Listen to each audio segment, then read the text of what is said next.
philosophically, I want you all to understand where I am and why I thought this was an important conversation to have in our culture, art and culture and theater work. So I know that many of you, when you finish in this space, you will go on to wherever you're going to go. And I know that that the roads lead to many places. I also know that many of you may return to your communities. And as artists, we're going to be asked to think about how do we include the community in things we're doing. And I'm suggesting that food is central to culture. And in ritualized dancing, food, when people were planting, what do? We sang that our rituals came up out of putting seeds in the ground. When they came up, when harvest time comes, there's always song and dance around harvest. And we're actually in harvest time. I know this was something that I became deeply aware of when I lived in Seoul, because I actually lived outside of the city. And so where I used to bike was out in the rice fields. And there were big dances and things. So as part of community life and community work, I've asked Eugene to come and speak to the class. Yes. This is gonna be good. So can we start with just who y'all are and where you're from and what your focus is right now, so that I can kind of get a background? Anytime you decide as a Black person to start feeding yourself, you are on the front line. I said, the front line of what? You know what I mean? I didn't know what he was talking about. I was 30. I was 30 years old. I had a 2-year-old child. I wasn't making any money. Both of the major cities in America had just been bombed, and I didn't understand what he was talking about. And so, questions from this point. So where we're at right now, I haven't started farming. I haven't moved to Atlanta. I'm telling you about California. Any questions so far? Yeah. Do you wish you would have stayed in college? Whew, that's a tough one. Yes. Or I wish I would have finished. Maybe not stayed. I wish I would have finished. Because if I would have stayed, I would have missed all these steps. But I do wish that somewhere down the line, I would have went back and finished. Any other questions before I move forward? Yeah. Which part of Kansas are you people from? My mother's family is from Chautauqua. Okay. They owned 80 acres out in Chautauqua. Yeah. And my grandfather the land was originally in Indian territory. And nobody Black was allowed to buy it. So my grandfather took some money and gave it to a white friend of his. That white man went down, bought it, and secured the deed. But there was no house on the property. So my grandfather found a burned out house, put it on a wagon, moved a burned out house onto the property, and then rebuilt that house for his children, which one of them was my mother. So, very powerful time period. Wichita was where my mother used to, at 14 years old, at 80-something pounds, my mother would get on a tractor and drive that tractor 30 miles into town to sell turkey eggs and ostriches and things like that, because she needed to make money. And because she was so small and the only female on the farm, she was the only one they could afford to let leave. So imagine a 14-year-old Black girl driving on a tractor by herself. Ain't no cell phone, ain't no pay phones, forget a cell phone. Ain't no pay phones. And you just gotta trust that by the time night falls, she gonna come back up the street. Jesus. Yeah. That's my mom, who just turned 89 2 days ago. Yes. Carol Cook. Yes. Carol Cook, yeah. I kept on growing food. I was growing food with Adonijah for a while, and we were having hard times with money. Money was coming and going, coming and going. Yes, sir. Say it again. What do you mean by you're on the front lines when you jump? Yeah, that's the point. So here we go. The front line is this. So one day we're inside of our food forest, and a man comes through the gate, and he's well-dressed, brother, and he starts taking pictures. And my teacher says, come on, let's go. And we go and hide inside this big thing of bananas. And we're just watching him and watching him. And finally my teacher jumps out, and he says, hey, Rich, what's going on? And this man is stunned because he's been going around taking pictures of the property. And this man is a representative of the USDA, United States Department of Agriculture. Right? But my teacher obviously knows this man. I said, what's going on? He said, Eugene, after the man leaves, he tells me the story. My teacher got a contract from the USDA to create a similar system like this at another high school called Excelsior High School. Once he got it up and going, and they had this big celebration, he showed me the picture. This is the day of the celebration. He said, that is the day that this man gave me my pink slip and fired me that day. Right. So they had the celebration for the breaking of this garden to shake my teacher's hand and fire him. He said, that's why I'm over at Crenshaw. Wow. Now this brother working for the USDA is still taking pictures at Crenshaw High School, submitting them as if it's Excelsior High School, and he's getting paid. Oh. Right, front line. The USDA used to be called the Freedmen's Bureau before it was called the USDA. Yeah. Who know? Why do y'all know this? For my African American studies. Yes. Then you got a good teacher. And Taylor, where'd you hear about it? I heard about it from like when I was in school. I think I went to like an early college my sophomore year, and so I started taking like college courses very early. But y'all are both South Carolina, correct? Yes, I was gonna say South Carolina, that's fascinating to me. Front line means this. People will be compelled to present as if they are encouraging you to be independent as far as it goes with the land. But what is the primary driver in the United States is to keep us as consumers, That's correct. not That's right. producers. That's why being in the arts is so important. Because when you're in the art, you're automatically a producer. If you don't come and show up and bring what you bring, then whatever it is that's supposed to be seen will never be seen. Nobody else is going to bring it. Nobody. I've sat with Spike Lee in his office. I've had the pleasure of meeting a lot of people strictly because of what I've produced, not because of my credentials. So if you can get credentials from a place like Spelman and remain productive, you got a double whammy on your hands. You know what I mean? You can do whatever you want. So remember, our independence, our food sovereignty, our political sovereignty, our economic sovereignty is all tied to the land. And as much as they can get us to not value that, not want to be around it, not touch it, the better. So what they will do is redirect and misdirect.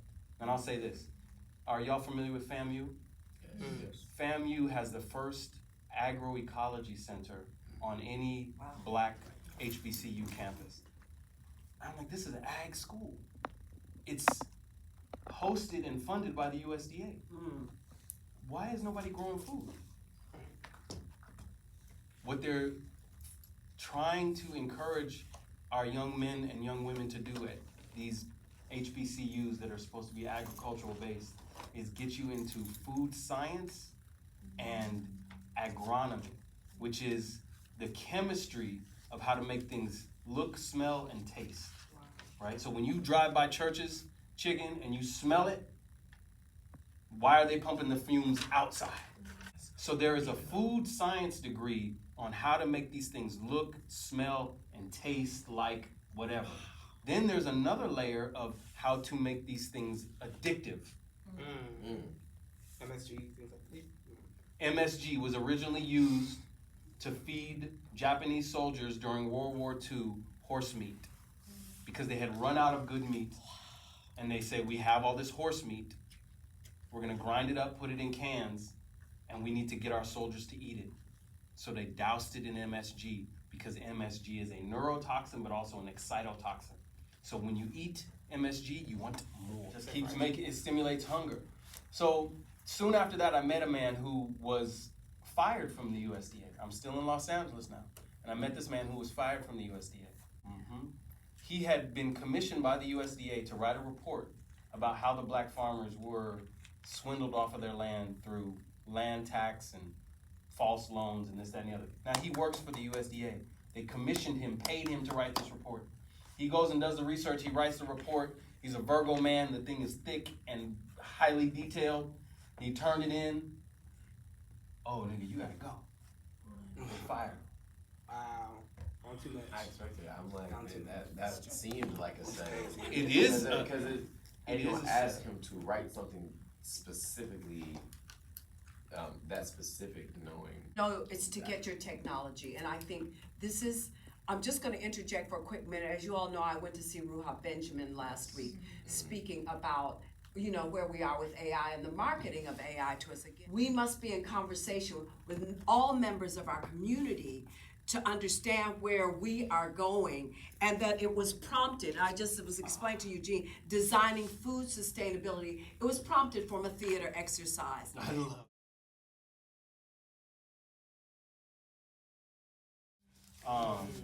So we meet this man, he's been fired from the USDA. We're trying to figure out how to work with him, how to get our thing going. So he says, you know what, I'm from the USDA, let's write a grant. We sent in a grant to teach black people how to grow food in small spaces in urban areas. They sent it back and said, we are not funding this. We're not funding you teaching black people how to grow food in LA. You submit a grant that says you're gonna do prevent soil erosion, you're gonna do water conservation, or you're gonna do some seed saving. Nothing about growing food. So we rewrote the grant, submitted it, got some money. That money floated us for a little while. And then we started to meet different clients that got interested in our work. So I'm having to drive my teacher around at this point. He says, look, we got a place we need to go to. Come pick me up at this time. Cool. Now, I don't even have a cell phone. This is 2004. I don't even have a cell phone at the time. You probably don't remember, there used to be a thing called MapQuest. And we would print stuff out on it. Yes, I did. You remember MapQuest? Of course. Yeah. We didn't have no GPS on the phone where it would tell you make a left, make a right, make a left. We had a piece of paper, so we following the directions. He's reading off the directions. I'm driving. We getting higher and higher up into the hills. I'm like, where are we going? And we end up at Will Smith and Jada Pinkett's house. Oh. Right. But this is 2004. Jaden, is that his name? Jaden? Jaden. He was young. On his 3rd birthday, he came out to the garden that we set up at their house, and he wanted to plant seeds. So we end up at their house, and Jada was just transitioning to a vegetarian lifestyle, and they had just moved into this big new house with a horse stable in the front and all this kind of stuff. And she said, I want everything that we eat to come from the house. So they brought us in to set this garden up. This is the first time I'm ever working with my teacher where money is not an issue, right? Right. He set this garden up. Oh my God. This thing started producing so much food. Keenan Ivory Wayans called us. All kinds of different people were calling us, right? Right, a lot of different people were interested because we're in LA. We're the only black men who are doing anything like this, where we're putting mangoes at people's property and cherimoyas and soursop and all this kind of stuff. The value of food. And that's the piece. And sustainability. Know your value. When I moved to Atlanta and I started putting in gardens for myself, for people, I was trying to figure out how to charge. And my teacher told me, look, because I started looking at the cost of the materials, how many hours, my transportation, and then adding in a premium on that. He said, no, man. He said, the first thing you do is you sit down with the client and you ask them, hey, why do you want a garden? If you talk to somebody and you find out they are just coming out of cancer and they've got a cancer in remission and now they want to eat food from their home, or you talk to somebody and they have a baby that's coming, or you talk to somebody and they've just buried a relative, the value that you bring is way more than your supplies and your hours. Productive. You open up a doorway to an entire universe that if you close the door, that's the only thing that's gonna stop it. If you keep the door open, you can invite multiple people in. But as any place, every place needs security. You must secure your creative space. That's got to be your sanctuary. Raise your hand. 19. 18. Look, y'all are right there. Take this creative space and hold it valuable and sacred, because when you open it up, you're subject to a lot of different things. Good influences can come in, and so can negative influences. Is this making sense? It may seem like I'm jumping around, but remember, I'm an artist just like you. I started as an artist, not as a farmer.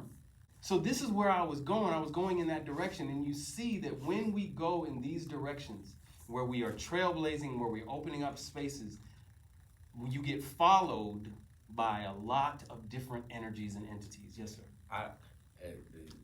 Wow, words. You say you started as an artist, but I would like to think you're still an artist. Very much. Because when you do things like this and like building farms, farming in general, that's an art. I don't know this about Eugene, but I did know that once again, because you all expressed an interest to me. When I said something about black farmers last week, because I someone pulled a card, and I said, oh, let me take us on a journey, because I view this as a holistic way of teaching, which is part of my practice for living. When you had asked me if I wish I would have stayed in college, and I said yes, I meant that. And more importantly, I'm glad that I continually get invited back into college. Because it's less important that I'm here, more important that y'all are here. Because y'all are here working with a totally different set of tools, totally different set of consciousness, and me getting to talk to y'all is everything for me. Y'all are in a position that is very dear to my heart, you know? Because as artists, as black artists, man, we're often commodified and simplified. And none of our stuff has ever been simple. You know what I mean? You listen to Nina Simone, that ain't no simple stuff she's doing. That's not simple. You know what I mean? And then you can take it all the way forward. Who do you like to listen to? Ooh, Kalila. Okay, is that simple? No. No. And B, I came to the South and I'm looking at food systems that are very sterile. And they're done a particular way because they're done by a particular group of people who have gotten subsidized to grow things that make people sick. Yep. And so when you go out to the farm systems like that, it feels like that. It feels like, well, damn, I don't ever want to do this. Why would I ever want to do this? But what we're doing is creating food systems that are dynamic, multi-layered, and beauty is baked into it. So it was 3 black women who met Rashid Nuri in Ghana and said, come to Atlanta and start a farming operation. He Wow, called that's me in what I want to know. California. Wow. Yes, check it out. He called me in California and said, hey, will you come to Atlanta and help me start this farming situation? I said, cool. These women put the money up. This is 2006. There was no urban ag movement. There was none of that. These black women put $10,000 in Rashid's hands and said, write a business plan. Rashid hit me up and he said, let's go get some tools. And we took that $10,000 and we bought shovels and wheelbarrows and hoses and fertilizer. And he said, we will farm and write the business plan as we farm so that the numbers are real. It's not just a theoretical business plan. So I am here because 3 black women from it were able to, something just changed. We were able to. That's because they taking over like that's what happens. Yes, this is what I want. Yes. We were able to set up a demonstration site in East Point. And it was on a woman's property. Her name is Melinda. So Melinda had a vacant property in East Point, Atlanta. And she said, come farm on my property. So what are you hearing right now? I'm going to give it to you straight. If you look at Kemetic symbolism, there's a symbol for the union of man and woman. And it's a vase with water coming out of it to remind you that the context is feminine. The content is masculine. More specific, the stage is feminine. The movement on the stage is masculine. Is this giving you clarity? So these women came and know nobody here. These black women knew people here and they had the physical, tangible assets. They had the land, they had the money, they had the connections. If we would have tried to come here and get it done any other way, it would not have happened. Because in 2009, we had been growing for 3 years, been selling food. We went to the bank and we said, we want to get a loan, a business loan. And they said, can you show us an example anywhere in the country where what you're trying to do, small farms in an urban area, has been successful? And we said, no. And they said, well, you don't have no collateral. You don't own any of the property, so you don't get the money. So we got no loan. So we were still continually working off of selling into our communities. We would be right over here in front of Soul Vegetarian. We'd park our van right in front of the Goodwill, and we'd have baskets full of tomatoes and okra, and we would walk up and down the street and tell people, hey, we got fresh food in the van, we got fresh food in the van, and people would come and buy. This is 2008, 2009. So things continued to grow, but they grew slowly. So the creativity thing is the key. You have to figure out how to market your idea, and you have to not depend on anyone else to do it. The only person to ever lean into to promote your idea is your customers. If you want somebody to be the face of your business other than you, let it be your customers. Again, I quote a beautiful young brother that I met earlier this year who shot a documentary of, which is coming out on October 17th on PBS. I'll tell you all about it, yes. But his name is T.L. Benton. I love him because, yes, but what I like about him is he said, when I asked him to zoom into my class, he zoomed into my class, much like I've asked Eugene to come here. But the important thing he said is remember to look horizontally. Look horizontally, because you are each other's people. Yep. You're gonna help each other go where you've gotta go. That and something we often talk about is like AI and just the technology around right now. And how do you see that impacting farming? Even though I know it's still like a very hands-on work, but what do you see happening in that space? That's a really good question. So I met a gentleman named Eric Holt Jimenez. He's of an organization called Food First up in Northern California. Man, this must have been about 8 years ago now. And he told me, he said, Eugene, what you need to be mindful of is AI. And I didn't quite know what he was talking about. He said, what they're gonna be doing, 8 years ago, that's what I'm telling you. Crazy. Yes. He said, Yep. what they're doing now is they are flying drones over people's farms. And when they fly the drone over the farm, the drone is scanning the soil. And it's looking for moisture content, mineral content, any kind of pathogens and pests. Then they print out a report. Next thing you know, somebody knocks on your door and they have a report about your land. And they say, listen, you're having a problem with water management, you're having a problem with pest control, you're having a problem with this, that, and the other, and we have a comprehensive thing that we want to sell you Yeah. of how to manage all these things. Now, you never asked them to fly this drone over your property. Right. You didn't ask them to assess your property. You didn't ask them for none of that. Wow. So that is one way. What they do is they're gathering data that should be That's your right. proprietary That's correct. data. Yeah. But because you don't own the That's- subterranean land rights, that's right. nor do you own the airways, you can't tell them not to get the data off your land. But one of the things I saw, because what happens is I see something when I got the info. I saw white farmers yesterday in Louisiana. Mark Zuckerberg is building a data center there. And they have one white farmer after the other lamenting because these data centers use up and usurp the underground water and they create boiling lakes. These people were so distraught. And one white farmer said something, that's when I had to close it down. That's what I mean. I get to a point where I go, I gotta stop.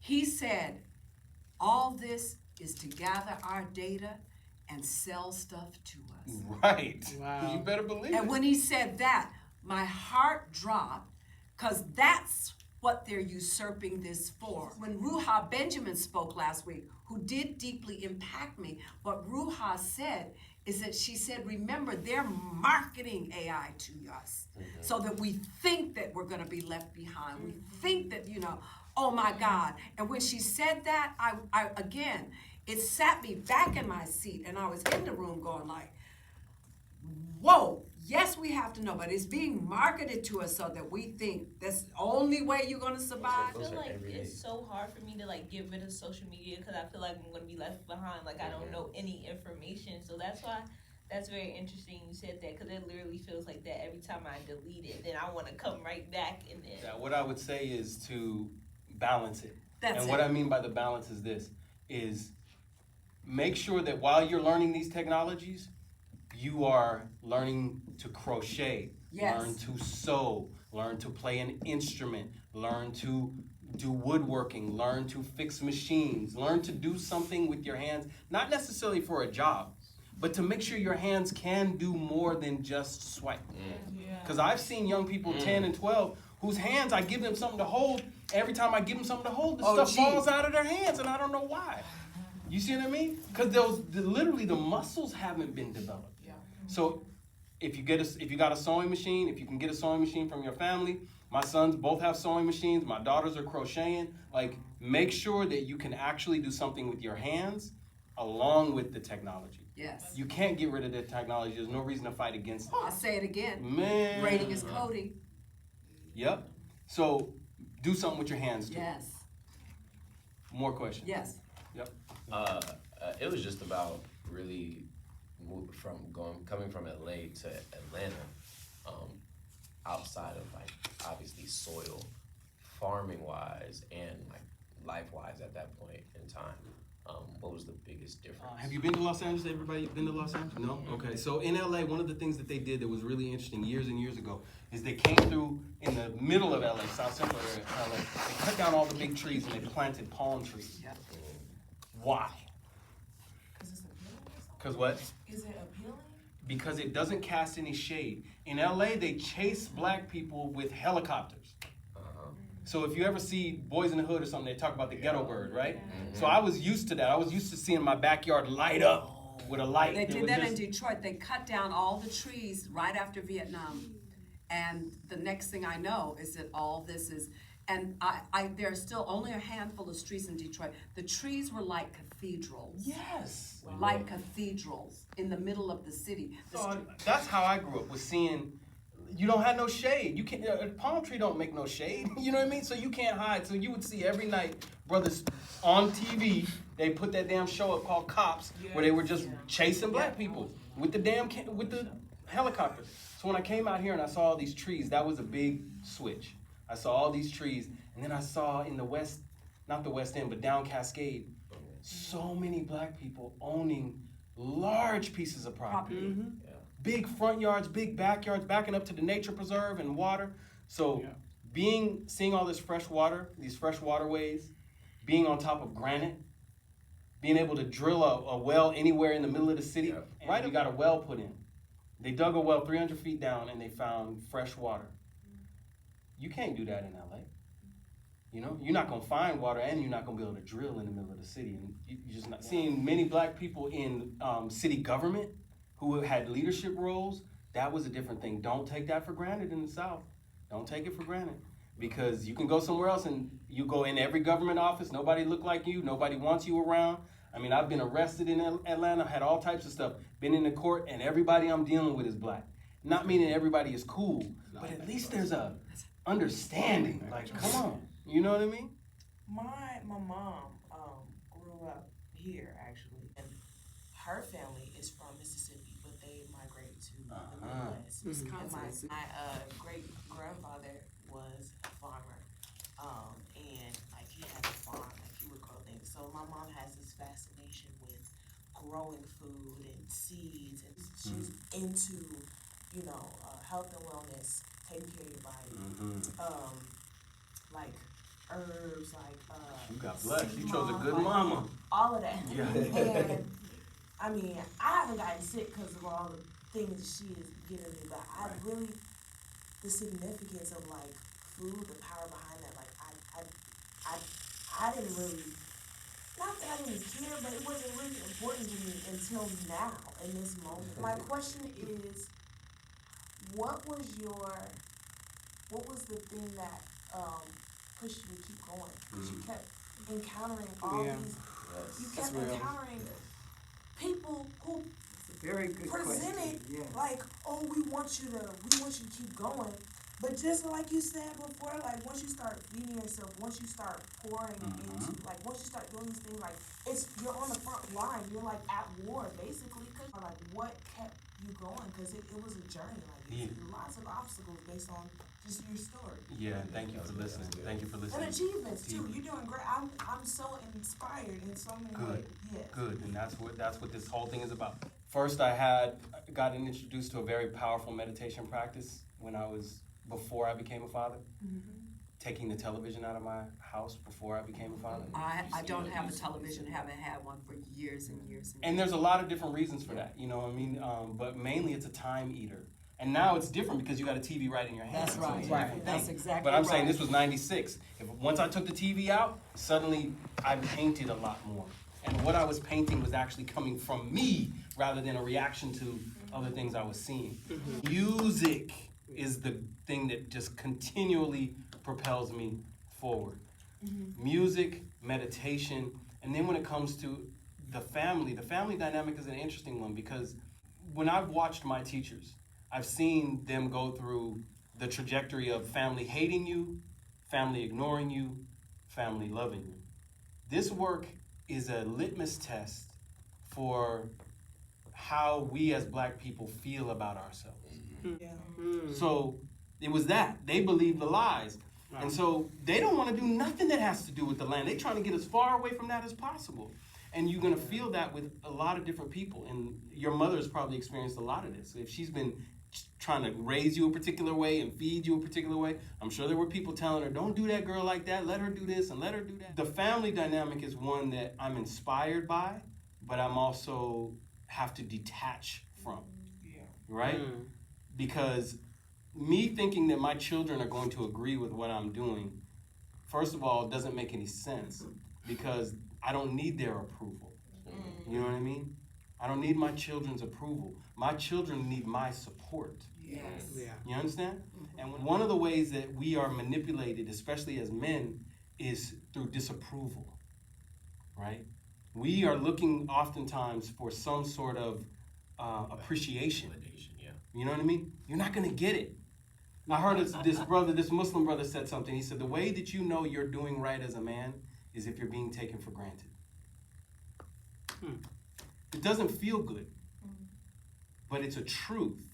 And so to keep forward, the thing that inspires me is the work. These plants never, Plants speak. they speak and they don't insult. They don't try to insult me. They don't They try to talk back to manipulate you. me. If you're kind to them, They they're give gonna it be to you kind right to you. back. That's right. If you take care of them, They gonna will take care come of back you. to you. So- it's a beautiful lesson in life. That's it. And that is why I wanted to go to something so essential to our life. I'm gonna give this to you Thank for you. the class. That's my pamphlet. Okay. Yeah. And then just pass this around. Y'all take a picture of this. This is a sister named Leah Pennyman who wrote a book called yes. Farming While Black. She has an organization called Soul Fire Farm. And they do entertainment, thank you, brother. They do poetry, dance, workshops. Mornings and I mean, like to learn. To the farm? Like to How learn. much longer are they in the class with you? What's that? How much longer are they in the class? So we're here until the end of November. End of Beginning- November? Yeah, the first week of Um, December. Lance, if you want to organize something like that with the class, just Yeah. organize it, send an email,